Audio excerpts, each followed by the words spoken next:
भले मी आता महाराष्ट्रात जन्मली आहे, मी मुंबईमध्ये जन्मली आहे, माझ्या ह्या फॅमिलीमध्ये जन्मली आहे, पण माझ्या डीएनए मध्ये किंवा माझी जे शारीरिक गुणसूत्र आहे, जी प्रत्येकाची इंडिव्हिज्युअल असतात, ती कोणाची सेम नसतात, त्या गुणसूत्रांमध्ये माझे जर शोध करत गेले तर माझे पूर्वज कुठले होते, माझे पूर्वज अमेरिकन होते का, आफ्रिकन होते का, इस्रायली होते, यहुदी होते का, दुसरे कुठले होते, याचाही शोध लागतो. So your DNA speaks about your lineage. Okay, तुमचा जो डीएनए किंवा तुमची जी गुणसूत्र आहेत ना, ते तुमच्या वंशावळीबद्दल बोलतात. Hallelujah. And everything is coded.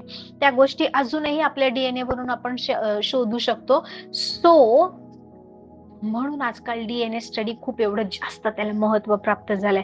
आणि प्रभू इकडे म्हणतो की त्या वाळू सारखी तुझी संतती होईल. What a promise. Hallelujah. What a blessing. Hallelujah. आणि मग परमेश्वर म्हणतो, उठ, जेवढी तुला नजर दिसते ना, ह्या देशाची लांबी रुंदी फिरून बघ, कारण मी तो तुला देणार. Hallelujah. Isn't it good. Abram विश्वास करत करत चाललाय, परमेश्वर आशीर्वाद वाढवत वाढवत वाढवत चाललाय. पहिलं म्हणतो मी तुला आशीर्वादित करेल, तू जा, मी तुझ्या हे करेल ते करेल. नंतर म्हणतो मी तुझ्या संतानाला ही जागा देईल. आता परमेश्वर म्हणतो मी तुला पण देणार, तुझ्या येणाऱ्या पिढीला पण देणार, तुझी संतान अशी होणार, इतकी जास्त होणार. बघ, जेवढी जागा तुझ्या दृष्टीला दिसते ना, उठून लांबी रुंदी ती फिरून बघ किती आहे, कारण ही जागा मी तुला देणार. आणि आपला अब्राम, हालेलुया, काय करतो तो? बायबल सांगतं 13-18 उत्पत्ती. मग अब्राम मुक्काम करीत करीत हेब्रोनाजवळ ममरेच्या एलोन राईत येऊन तेथे आपला डेरा देऊन राहिला. तेथे त्याने परमेश्वराची वेदी बांधली. हालेलुया. Praise the Lord. त्याने बांधलेली तिसरी वेदी आहे. आता काय झालं, अब्राम आणि लोट याच्यामध्ये स्ट्राईफ आहे, याच्यामध्ये भांडणं आहेत त्यांच्या गुराख्यांमध्ये. ओके, ह्या दोघांमध्ये नाही. आणि मग ते दोघं एकत्र राहू शकत नाहीये. आणि त्यांच्यामध्ये इतका वाद होतो ह्यांच्या गुराख्यांमध्ये, त्यांच्या नोकरांमध्ये, की त्यांना वेगळं होणं हा उत्तम पर्याय वाटला. Praise the Lord. आणि ते वेगळे झाले. फिलिपियन्स 2:3. फिलिपिकरास पत्र 2:3 वाचा. लॉर्ड. हे वचन नवीन करारामध्ये प्रेषित पौलाने फिलिपिकरासच्या मंडळीला, तिकडच्या लोकांना सांगितलं आहे. हे त्यावेळेस अब्रामाने फॉलो केले. बायबल सांगतं तट पाडण्याच्या अथवा पोकळ डौल मिरवण्याच्या बुद्धीने काही करू नका. अब्राम म्हणजे अब्राम जो आहे ना, त्याने आता असं झालंय, ह्याच्यामुळे असं झालंय, ह्याच्यामुळे मला प्रॉब्लेम होतोय, लोटाला मी का घेऊन जाऊ, माझ्या भावाचा मुलगा, असं विचार नाही केला. त्याला फूट पडू द्यायची नव्हती. तो म्हणतो आपण भाऊ बंद आहे, आपल्यामध्ये तंटा नसावा, आपल्यामध्ये फूट नसावी, किंवा पोकळ डौल मिरवण्याच्या बुद्धीने काहीही करू नका. अब्रामाने तसंही नाही केलं, मी मोठा आहे, मी दया केली पाहिजे, मला मोठेपणा पाहिजे, म्हणून त्याने काही केलं नाही. तर लीनतेने एकमेकांना आपल्यापेक्षा श्रेष्ठ माना. You know, this is the perfect example की अब्राम या वेळेस लोटाशी कसा वागतो. तो इतका नम्र होतो, त्याला पाहिजे ते चॉईस करायला देतो, आणि तो जे उरलंय त्यामध्ये राहतो. आणि त्याच्या त्या गोष्टीमध्ये तो फेथफुलनेस त्याचा पाहून परमेश्वर त्याला आशीर्वादावर आशीर्वाद, आशीर्वादावर आशीर्वाद देतो. त्याने ना ती लीनता स्वीकारली, त्याने मीपणा स्वीकारला नाही. त्याने बायबल जसं इकडे सांगतं, पोकळ डौल मिरवण्याच्या बुद्धीने त्याने काही केलं नाही, किंवा मी मोठा आहे, तू माझं ऐकलं पाहिजे, किंवा त्याने रागामध्ये जाऊन केलं नाही. जे आहे ते ठीक आहे, तुला ते पाहिजे ना, तू घे, मला काही कुठल्या गोष्टीचा मोह नाही. तो खरा नम्र राहिला, आणि परमेश्वराकडून त्या नम्रतेने, त्या विश्वासाने त्याने त्याच्या संततीचं अभिवचन मिळवलं. तो नम्रतेने चालत राहिला, परमेश्वर त्याला उंच करत करत करत करत राहिला. हालेलुया. इतकं की आजही अब्रामाची संतती ह्या पृथ्वीवर वाढत वाढत वाढत वाढतच जाते. हालेलुया. जसं प्रभू त्याला म्हणाला, पृथ्वीवरील सर्व राष्ट्रे तुझ्यामुळे आशीर्वादित होतील. जेवढे देश, जेवढे राष्ट्र ह्या पृथ्वीवर आहेत ना, सगळे राष्ट्र अब्रामामुळे आशीर्वादित आहेत, त्याच्या संततीमुळे आहेत. Praise the Lord. तुम्ही आणि मी सुद्धा ऍक्च्युली आपण त्याचाच भाग आहे. हालेलुया. सो फिलिपियन्स 2:3, अब्रामाने हे तिकडे पूर्ण केलं, आणि परमेश्वराने त्याला बहुगुणित केलं, त्याला आशीर्वादित केलं, इतकं की पूर्ण, तुम्ही जस्ट इमॅजिन करा, पूर्ण पृथ्वीवरची वाळू आपण ना विचार पण, यू कॅनॉट इमॅजिन की पूर्ण पृथ्वीवर किती जास्त वाळू आहे. तुम्ही तेही नाही विचार करू, म्हणजे ते आपल्या बुद्धीला कळणार पण नाही. आपण अजून पूर्णपणे पाहिलं नाही. काही थोड्याफार लोकांनी वाळवंट पाहिला असेल, तो पण पूर्ण पाहिला नसेल. थोडासा वाळवंटातला फिरता येण्यासारखा प्रदेश कुठेतरी जाऊ शकतात, तेवढंच पाहिलं असेल. ज्या ठिकाणी गेले असेल, पूर्ण वाळवंट सुद्धा पाहिलं नसेल, रखरखत वाळवंट पाहिलं नसेल. सो ते सगळे वाळूचे खण, कॅन यू इमॅजिन. हालेलुया. तशी अब्रामाची संतती. त्याने कुठल्या गोष्टीने हा आशीर्वाद मिळवला, का परमेश्वर एवढा खुश झाला आणि का परमेश्वराने त्याला हे ब्लेसिंग दिलं? ओबिडियन्स. हालेलुया. त्याला कळतंय भांडणं होत आहेत, त्याला कळतंय वाद होत आहे. त्याने ते वाद भांडण त्याच्या डोक्यामध्ये जाऊ दिलं नाही, त्याच्या नात्यामध्ये फूट पडू दिली नाही, घरामध्ये त्याने त्याच्या ते येऊ दिलं नाही. त्याने नमती बाजू घेतली. माझी आई नेहमी म्हणायची, कोणी आपल्याला चिडवायला लागलं, बोलायला लागलं तर गप्प बसायचं. आणि मी माझ्या आईशी वाद घालायचे. आपणच का, आपली चूक नाही तर आपण का गप्प बसायचं? मी माझ्या आईला त्यावेळेस कळायचं नाही. मी माझ्या आईला म्हणायचे, तू अशी नेहमी शांत राहते ना, म्हणून सगळे लोक तुझा फायदा घेतात, मी नाही तुझ्यासारखी शांत राहणार. आणि आई मला नेहमी म्हणत, नमतं घ्यायचं, काय फरक पडतंय, आपलं नाही का शांतीने राहायचं, आपल्याला त्या वादामध्ये जायचं नाही. ते लोक 4 शब्द बोलणार, आपण मग परत 4 शब्द बोलणार, मग ते लोक अजून जास्त वाईट बोलणार, शिवीगाळी करणार, आपल्याला त्याच्यामध्ये पडायचंच नाही. त्यापेक्षा आपण शांत राहायचं. समोरच्याला वाटतंय ना मी मोठा आहे, मी श्रेष्ठ आहे, तर म्हणायचं हा बाबा तू मोठा आहे, आणि आपण नमती बाजू घ्यायची, आपण नम्र राहायचं. माझी आई नेहमी शिकवायची. शाळेत असताना आई हे जे शिकवायची त्याचं महत्व कळलं नाही, पण जसं वाढत गेले, कॉलेजला गेले, त्याच्या पुढे पुढे गेले, then I realized the value what my mother was teaching me. Hallelujah. Literally she has given us those priceless pearls. तिने आम्हाला ते व्हॅल्यू, ते मूल्य तिने आमच्यामध्ये त्यावेळेस ती घातली होती. So it is really important. I am telling you. अब्रामाने इकडे तेच केलं. त्याने मीपणा केला नाही, गर्व केला नाही. ठीक आहे, जे होतंय ते जाऊ दे. त्याने असं नाही विचार केलं यार सगळेच लोक मला लुटून जात आहेत, मला फसवतायत, कारण मी शांत राहतोय, कारण मी नम्र राहतोय, मी बोलत नाही म्हणून सगळे माझा गैरफायदा घेतायत. नो. आपल्याला असं वाटतं, हे विचार इकडे सैतान असं टाकतो, आपल्याला तो विध्वंस, व्हायलन्स किंवा हिंसा करायला लावतो. पण मी तुम्हाला सांगते, बायबल सांगतं आधी नम्रता मग मान्यता. सो ज्यावेळेस तुम्ही लीन राहता, नम्र राहता आणि खरंच मनापासून ह्या गोष्टी करताना परमेश्वर पाहतो. हालेलुया. इकडे अब्रामाला परमेश्वराने पाहिलं, परमेश्वराने त्याला इतका मोठा आशीर्वाद दिला. जे पहिला आशीर्वाद होता त्याच्यामध्ये भर टाकली, आता अजून त्याच्यामध्ये भर टाकतो. आणि अब्रामाविषयी परमेश्वर संतुष्ट आहे. आणि बायबल सांगतं अब्राम कुठे गेला? हालेलुया. देस अब्राम मूव्ह टू ममरे. आता मेमरे याचा अर्थ काय होतो माहितीये का? बायबल सांगतं अब्राम मुक्काम करीत करीत हेब्रोनाजवळ. हेब्रोन ही जागा लक्षात ठेवा, आपण याच्यावर खूप गोष्टी शिकणार आहे. इट इज लाईक एक खूप महत्वाचं स्टेशन आहे, जंक्शन असल्यासारखं आहे. आपण हेब्रोन बद्दल खूप ठिकाणी शिकणार आहोत. ओके. बायबल सांगतं अब्राम मुक्काम करत हेब्रोनाजवळ ममरेच्या एलोन राईत येथे येऊन आपला डेरा देऊन राहिला. पहिल्यांदा त्याने वस्ती केली होती त्या डोंगरावर, आता इकडे तो वस्ती करून राहतोय. तिकडे त्याने त्याचा तंबू ठोकला आहे, तो तिकडे राहतोय, आणि तिकडे त्याने परमेश्वराची वेदी बांधली. हालेलुया. सो हेब्रोन याचा अर्थ काय होतो माहिती का? अलायन्स और फ्रेंड, किंवा असं याचा, किंवा युनिटी, किंवा कनेक्शन, फ्रेंडशिप, किंवा अशी जागा जिथे एकजूट केली जाते, जिथे आपण एकमेकांशी मिळून मिसळून राहतोय. सो आता अब्राम कुठल्या ठिकाणी आलाय? हेब्रोनाजवळ. जर तुम्ही पाहिलं जुन्या करारामध्ये हेब्रोन या ठिकाणी खूप साऱ्या गोष्टी झालेल्या आहेत. अब्रामाने तिकडे मका पलेस अशी एक जागा आहे, तिकडे तो स्वतःच्या मृतांना पुरण्यासाठी तिकडे त्याने त्याची जागा घेतली होती. त्याने सगळ्यांना तिकडेच पुरलं होतं. दावीद नंतर हेब्रोनाजवळ येतो, लोक त्याला राजा म्हणून स्वीकारतात. त्या सगळ्या गोष्टी सुरुवात सुद्धा तिकडून होते. So this is very important place. तो हेब्रोनचा अर्थ काय होतो? The place of unity, the connection, और द सिटी ऑफ कनेक्शन. याचा अर्थ होतो ती अशी जागा आहे जी सगळ्यांना एकत्रितपणे जोडते, किंवा सगळ्यांना भावकीच्या नात्याने किंवा फ्रेंडशिपच्या नात्याने, मैत्रीच्या नात्याने जोडते. So this is the place where it is connecting you with good alliance, और with good with unity. So या ठिकाणी तो येतो.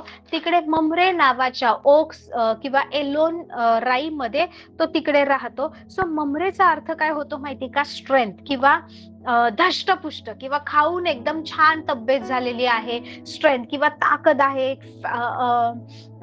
कधी आपण पाहिलं असेल, खाऊन खाऊन खूप लोक असे चबी होतात, याचा अर्थ खूप फॅटी होतात किंवा काय. सो ममरे याचा अर्थ काय होतो माहितीये का? It is like vigour, new strength, किंवा खाऊन एकदम चांगली तब्येत झाली आहे असं, किंवा खूप धष्टपुष्ट असं. आणि हेब्रोन याचा अर्थ होतो की unity or the city of connection, किंवा फेलोशिप, किंवा सहभागिता, किंवा अशी जागा जी आपल्याला इतरांशी चांगल्या गुड टर्म्सवर जोडते.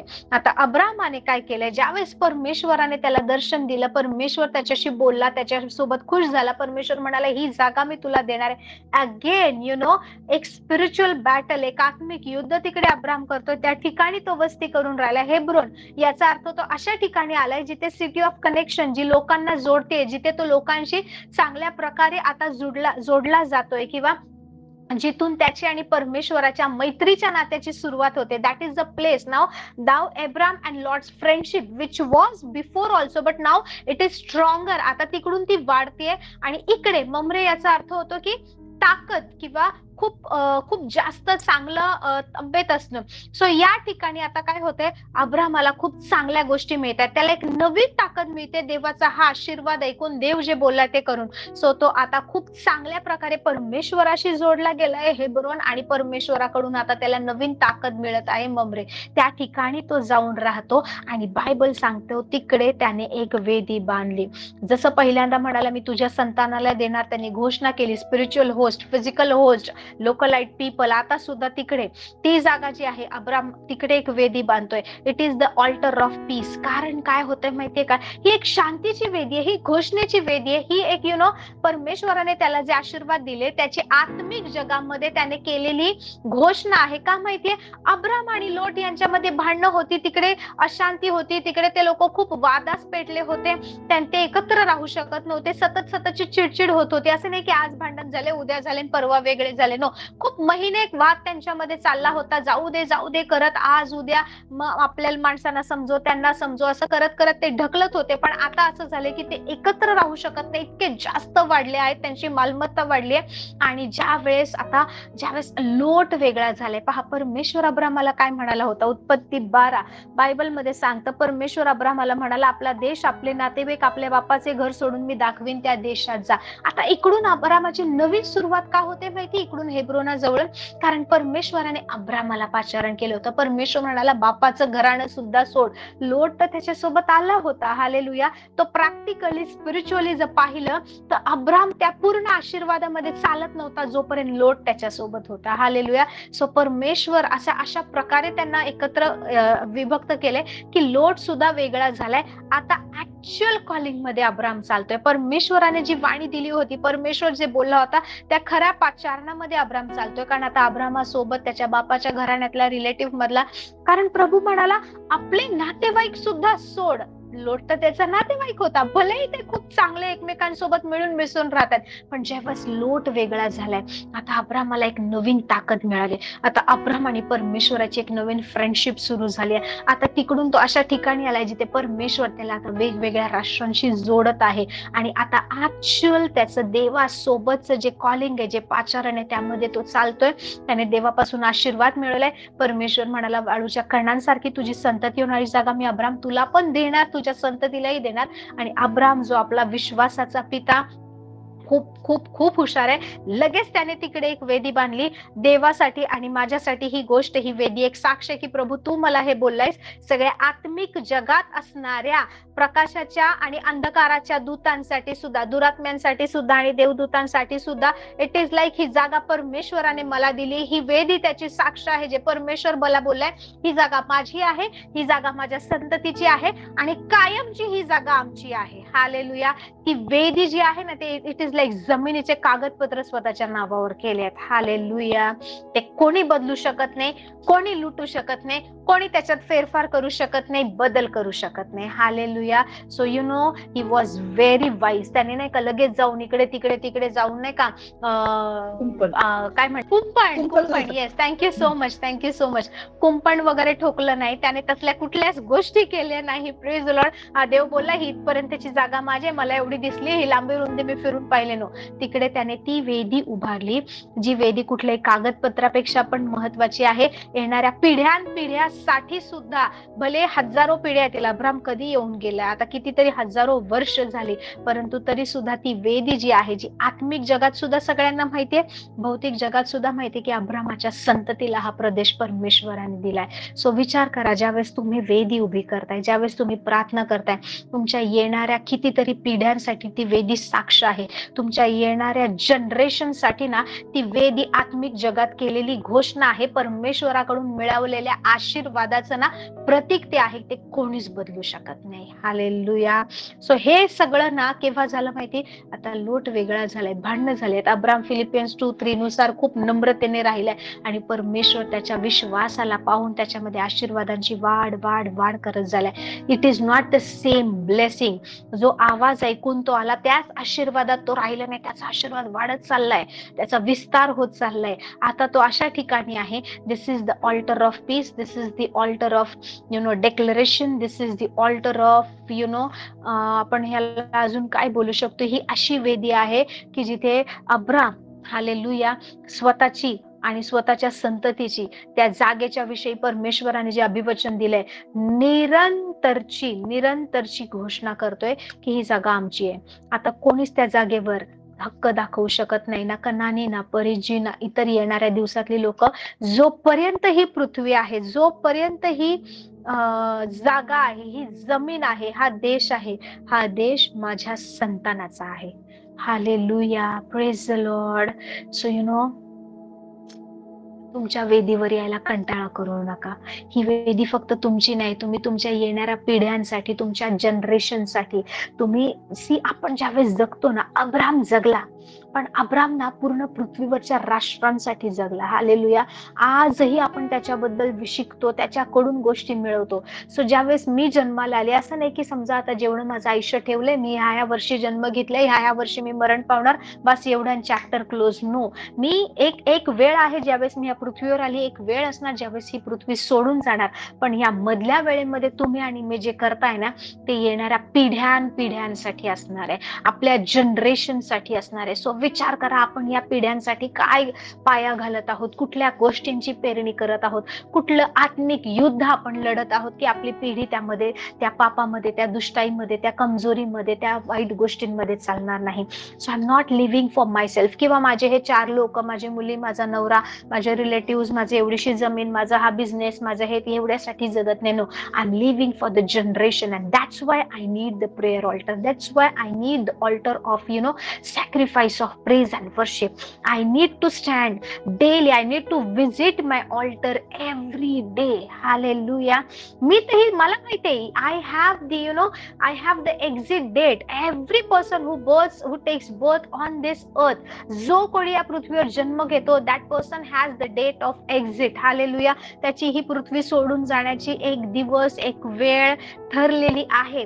पण मी भलेही सोडून जाईल, परंतु जे मी ह्या जीवनामध्ये करणार आहे ना, त्यामुळे माझ्या येणाऱ्या पिढ्या आशीर्वादित होणार आहे. So this was the altar of peace, this was the altar of declaring की yes, this land belongs to us. जोपर्यंत ही पृथ्वी, ही जमीन माझ्या संतानाची आहे, ही जमीन माझी आहे, हा देश माझा आहे, आणि माझी संतती, it will be ever increasing. Hallelujah. असं नाही की आज 1000 वर्ष माझी संतती वाढली, 1000 वर्षानंतर फुल स्टॉप. नो. हालेलुया. ही पृथ्वी आहे, अब्रामाची संतती आजही जन्म घेते. डिसेंडन्स म्हणजे अब्रामानंतर त्याच्या पिढीमध्ये जन्म घेणारी लोक. Hallelujah, praise the Lord. आपण त्या परमेश्वराची लोक आहोत, जो आपल्या पिढीची जाणीव ठेवतो, जो आपल्या पिढीचा, आपल्या कुळाचा, आपल्या वंशाचा नाश होऊ देत नाही. तर आपला वंश वाढवणाऱ्या परमेश्वराची आपण संतती आहोत. Praise the Lord, praise the Lord. भले तुमचा प्लॅन नसेल, but what if it is God's plan. Hallelujah, hallelujah. जर परमेश्वराची योजना असेल तुमचा परिवार, तुमचं घराणं वाढवायचं, तर तो वाढवूनच राहणार. हालेलुया. सो डोंट डिसाइड की लॉर्ड बास, आता बास, मला हे नको.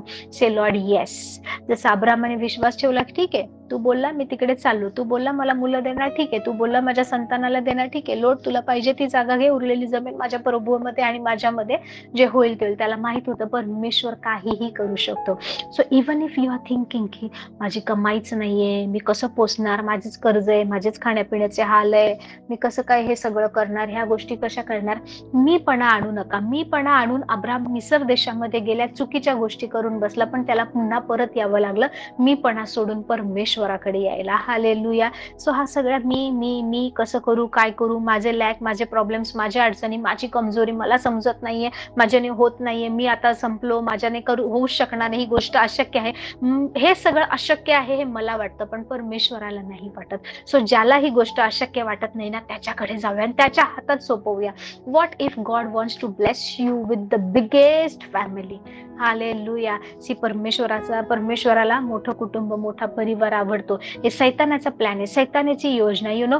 न्यूक्लिअर फॅमिली, छोटं कुटुंब, हम दो हमारे दो. आता हम दो हमारे दो आमच्या शाळेत असताना मी ऐकायचे. आता हमारा एक हो गया तो भी ठीक है, नहीं हो गया तो भी ठीक है. सैतानाने अशी लोकांच्या मनामध्ये विचार टाकलेत. अशा प्रकारे आजच्या जनरेशनला, मुलांना, आजच्या तरुण पिढीला सैतानाने प्रोग्राम केले की मुलांची काय गरज आहे, काही गरज नाही. नो, आपलं आपलं पाहायचं, मस्त आपलं कमवायचं, सॅक्रिफाईस करायचं नाही मुलांसाठी, ह्यांच्या त्यांच्यासाठी धावायचं नाही, मस्त आपलं लाईफ आपण इथेच थांबवायचं. कारण every time from the beginning the devil was against the plan of multiplication. Hallelujah. जेव्हा पण एखादी गोष्ट तुम्हाला विस्तृत होऊ देत नाही ना, ती सैतानापासून आहे, लक्षात घ्या. सैतान मग खूप वाईजली बोलणार, अरे आजकाल एज्युकेशन किती महाग झालंय, आजकाल किती प्रॉब्लेम झाले, मुलांना एवढं हे असं आहे तसं आहे. I was like that. मी सुद्धा प्रभूमध्ये नसताना असा विचार करायचे की इज इट पॉसिबल, हे शक्य आहे का, विचार केला पाहिजे, अंतरून पाहूनच पाय पसरले पाहिजेत. हालेलुया. परमेश्वर आपल्याला अंतरून पाहून पाय पसरायला नाही सांगत. हालेलुया. परमेश्वर म्हणतो दृष्टी फेक, किती जागा दिसते ती बघ. हालेलुया. तुमच्या दृष्टीला जिथपर्यंत दिसताना तिथपर्यंत प्रभू देणार आहे, कितपर्यंत तुमची नजर पाहू शकते. हालेलुया. Praise the Lord. पाहायला शिका. सी, आपण विश्वासाने पाहणारे लोक आहे. See through the eyes of faith. Hallelujah. विश्वासाच्या डोळ्यांनी पहा. Praise the Lord, praise the Lord. So परमेश्वर कुटुंबाचा परमेश्वर आहे. परमेश्वराला फॅमिली आवडते. परमेश्वर आपल्याला विस्तृत करतो, आपल्याला वाढवतो. प्रत्येकासाठीच सगळ्यात पहिलं पाचारण उत्पत्ती 1:26 आहे. बी फ्रुटफुल, मल्टिप्लाय, बी फ्रुटफुल, मल्टिप्लाय, सबड्यू दी अर्थ, have dominion over all the things. मग पक्षी असू दे, प्राणी असू दे, मासे असू दे, सगळ्यावर अधिकार करा. Hallelujah. Blessed, fruitful, multiply. This is the basic and initial calling of every believer. Hallelujah. So परमेश्वर आपला वंश वाढवणारा, आपल्या परिवाराला वाचवणारा, आपल्या कुळाचा सन्मान करणारा, आपलं नाव राखून ठेवणारा परमेश्वर आणि तो पुरवठा करणारा परमेश्वर आहे. हालेलुया.